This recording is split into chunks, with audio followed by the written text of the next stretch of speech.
Hello and welcome to the International Pentagon Challenge. My name is Kyanite and together we'll be embarking on a very special Football Manager journey where we'll aim to try and win every major international competition in all 5 continents, forcing our hand to play with hundreds of different types of players and most importantly hopefully create loads of awesome different types of tactics along the way. Once that's complete, only then are we allowed to set our sights on the biggest of all goals, the FIFA World Cup. How many nations will we have to manage until we work our way to the top? How many dodgy names will we have to pronounce along the way? So hit the like button, hit the subscribe button, and hopefully we're going to have a lot of fun along the way. Alright, hello everyone and welcome to episode 94 of the International Pentagon Challenge. So here we are, 2038 FIFA World Cup. We beat the Germans to get this far into the quarter-finals. South Korea's mesmerising run on home soil ends to the French, who beat them 2-1 in the first quarter-final. The Argentinians have been knocked out by Belgium. Scotland and China is a semi-final somehow, because, well, I think it's amazing that the Scottish have gotten further in the World Cup as opposed to the English, but credit where it's due, I think it's safe to say, to China for beating Brazil 3-2. So well done, China. And we've obviously got to play Switzerland, who have the top goal scorer in Marc Lorenzoni of the World Cup so far. So we are going to have to keep an eye out for him. Kuranov doesn't look very Russian, but it is what it is. The regen system this year is just mind-boggling. Absolutely mind-boggling. Yeah, so we beat Switzerland in the build-up to the World Cup. Let's make sure we can do it again. Okay, here we go then. So we are going to start off in the 3-4-3. Not really ideal playing with the 3 centre-backs up against their 2 up front. Gotway is a decent target man. Volkan very physical. But you know, I'm going to see where it takes us for the first 10-15 minutes or so. And if it's obvious that it's not working, we can always make changes. And it wasn't the favoured approach because Rodrigo is suspended after that yellow card he got in the last game. So 21-year-old Montano is now making his debut in a World Cup quarter-final. Well, is it his debut? No, it's his World Cup debut in a World Cup quarter-final. But at the end of the day, you know, if I think you're good enough to make the cut, then you should be able to perform regardless of what stage you are on. Some familiar names returning to the side, Manzanek and Julian, of course. Akeche drops to the bench after having a poor game against Deutschland. And, yeah, that's going to be it for now. It is also worth kind of mentioning that it baffles me how Switzerland played their match 2 days after we played our match, yet have more fully fit players than we do. Like, I really don't know when it comes to international management sometimes how fitness works. It's like the AI has the option to rest their players, tell them not to train, but we don't. And that's why, well, a lot of our defenders are below 90%. And at the end of the day, that might end up costing us. Okie doke, so we are going to go with an attacking mentality. I want to try and grab a few early goals before, you know, we start losing legs on our more decent players. Hey, we lost against the Germans and we beat them at the World Cup. These lads obviously know how to step it up on the big stage, even though the performances haven't been amazing. And I'm going to put my faith and trust in them to deliver the goods here. So, fingers crossed. We've got Julian and Manzanek, who are going to be man-marking the opposition wing-backs. That should hopefully allow Ogude and Alvarez to retreat into a back 5. I did want to drop Antony to the bench, just because felt like we could have benefited from fresh legs in midfield, especially given that they're going to be playing with a trio in midfield. However, given the goal he scored in the last game, it seems a bit harsh to do that. Here we go then. Important team talk. Vamos, vamos, vamos. Is probably what they're saying to each other, because that's like the word that Spanish players always seem to say to each other. I think it means come on. It does mean come on.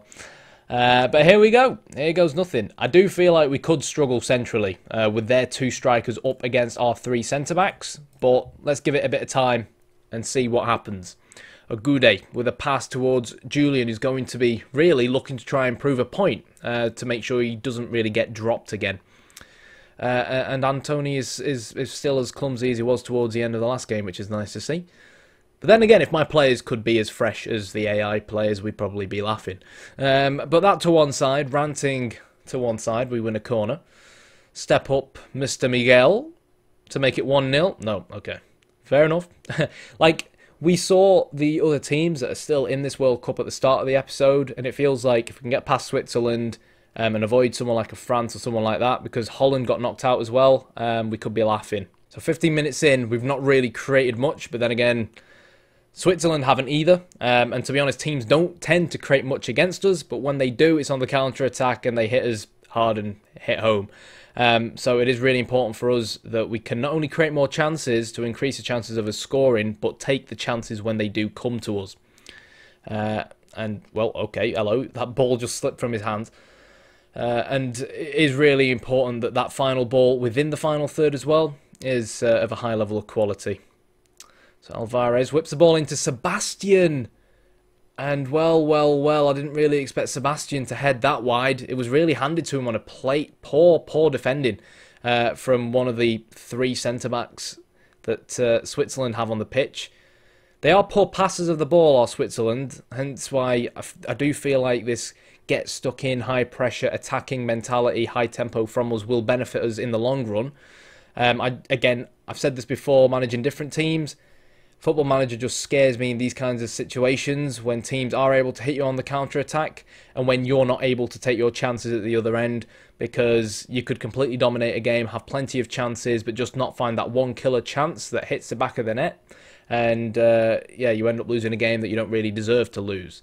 I'm aware as well that as we kind of progress within the tournament and start playing better sides, like if we come up against a France later on, if we do win this game or something like that, we will probably need a plan B for corners, because the teams with the better players do begin to really kind of catch on to that near post. So, changes. I'm going to go for low crosses. Now, Sebastian is decent with his head. We've already seen that, even though he's already missed an opportunity for us. I'm going to reduce our width a little bit as well. We've had some decent chances, you know, changing from one flank to another. But if we can just bring it together a little bit, try and get the players through the middle involved a little bit more, I think it'll benefit us. Antony to Ogude, who has bags of pace to burn, finds a run of Julian, who looks for Manzanek, the Real Madrid striker. He was touted to finish as the Golden Boot winner in the end of this tournament, and Sebastian is just, he's not getting his headers on target right now, and I'm starting to consider swapping him with Manzanek and giving Manzanek a bit of a run through the middle, because it's Manzanek who's going to get a lot of chances from, you know, balls coming into the box, as we've evidently seen. Antony to Ogude, shoots from a distance, but it's wide of the target. And as we've seen, exactly as we expected, the Swiss, they're 6th in the world. They're a very, very good side. Even though, obviously, on paper, their players aren't quite anywhere near as good as our own. They are able to hurt us on the counter-attack, which again is why it's important that we do put our chances away within that final third. A lot of our chances, due to the formation we're playing, have come through a bit of a crossing game. That's kind of why I reduced the width when we went into the team instructions not long ago. There's another cross into the box, but unfortunately these crosses are being met by absolutely no one. Okay, so I've dropped our mentality to standard. I feel like maybe the fact that we're again, no one's winning that in the air. I think the fact that we're on an attacking mentality is maybe causing the players, along with the higher tempo, to rush things a little bit in that final third.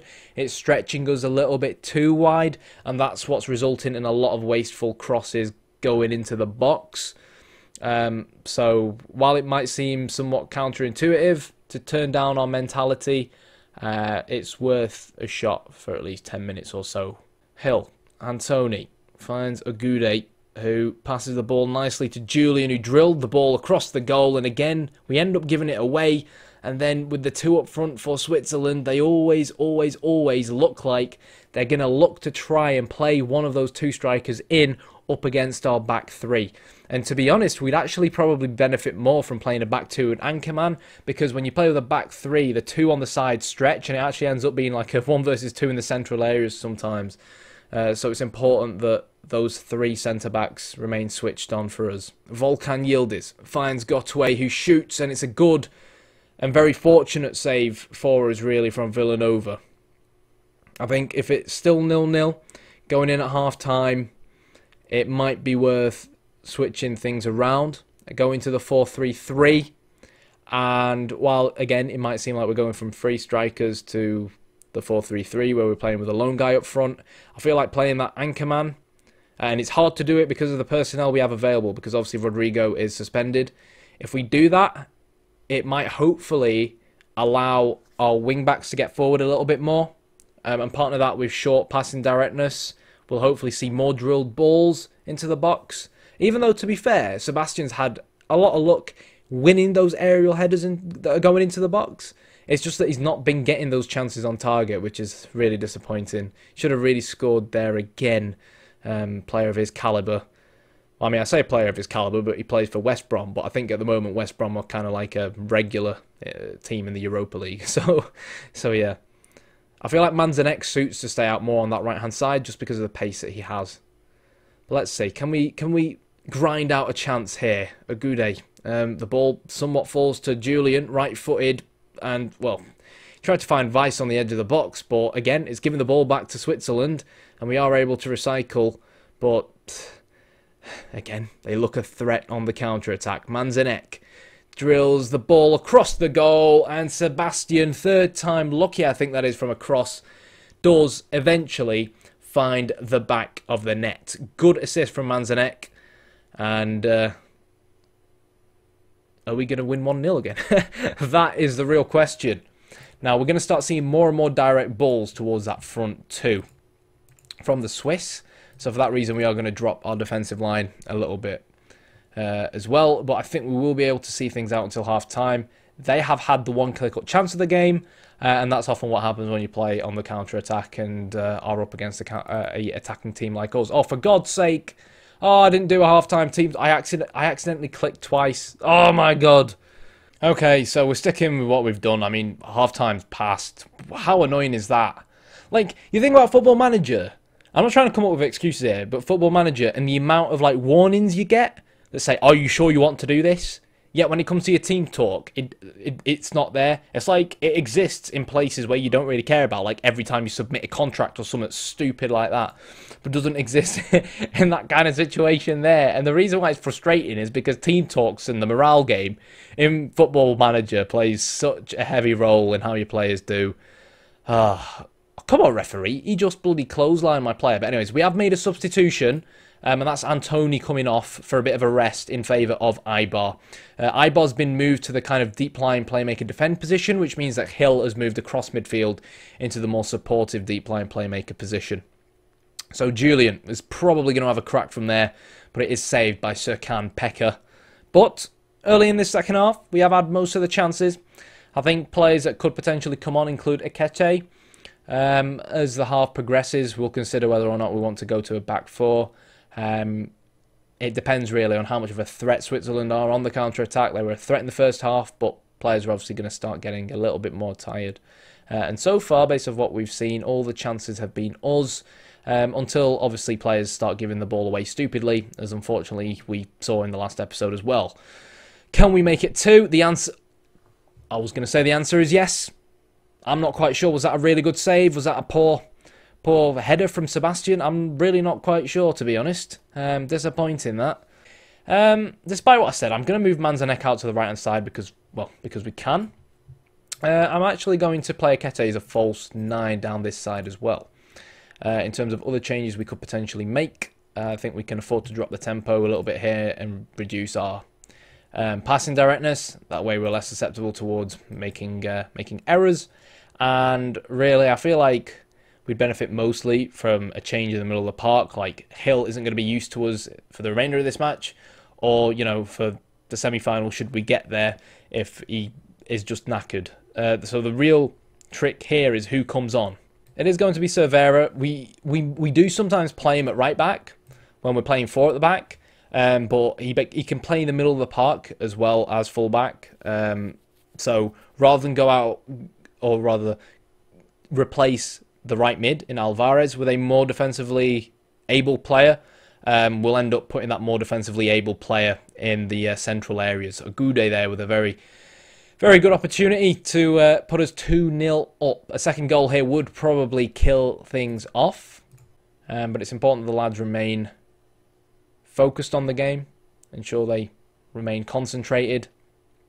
And because all, it's going to take is, well, that's a fantastic save. But that's what I mean. All it's going to take is one fortunate chance. Because Switzerland are going to, like on a law of averages, they have to have a certain number of chances over 90 minutes. And all it takes is one mistake from us to really kind of negate all the good work we've done so far in this entire half.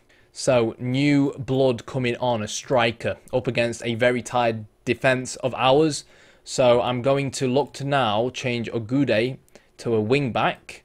Manzanet can stay there. And I'm going to move Julian to be more of a winger. Winger on attack, actually. We'll go winger on attack. We'll drop that defensive line a little bit. Tell the lads to be a little bit more disciplined. Dribble less to reduce potentially making mistakes. And yeah, I think we'll stick with that for now. We've made all our 3 substitutions. This will hopefully help us get a few more men behind the ball. Hopefully, we'll see things through now. With Agude moving back to a fullback from a winger, he won't get us forward more because we saw a lot of opportunities where he was getting into the box and stuff. So that won't happen quite as often. And being on support duty, he'll be found kind of closer to the rest of the defence a bit more often, which should hopefully ensure we have at least an extra man back when required. Should Switzerland try and counter-attack us? Nice bit of time wasting there from Manzanek. Well done, lad. Plays the ball back towards Ibar, who finds a Ketche. And we play it to the guy who's offside. Well done, boys. Well done. You had one job. 4 1-0 wins in a row for us, it seems. Unless Switzerland do the impossible here. It's not pretty. It's not really the Spanish way. The commentator said it was a poor match. But we've managed to somehow, get it past the line again. And Sebastian in that first half did have chances to score. And I don't want to sound like I'm moaning, but it's something I've moaned about a fair bit in previous tournaments as well. And something I mentioned earlier on in this episode, like, I don't know, how can I get these players to just have a rest? You know what I mean? So our next game is going to be a World Cup semi-final match against France. Now, we beat France in the Nations League semi-final 1-0. Julian scored in the first minute of that game. I think it was a very, very even game. It was, if I remember correctly. But again, we've been winning games 1-0 throughout this entire World Cup, so why can't we do it again?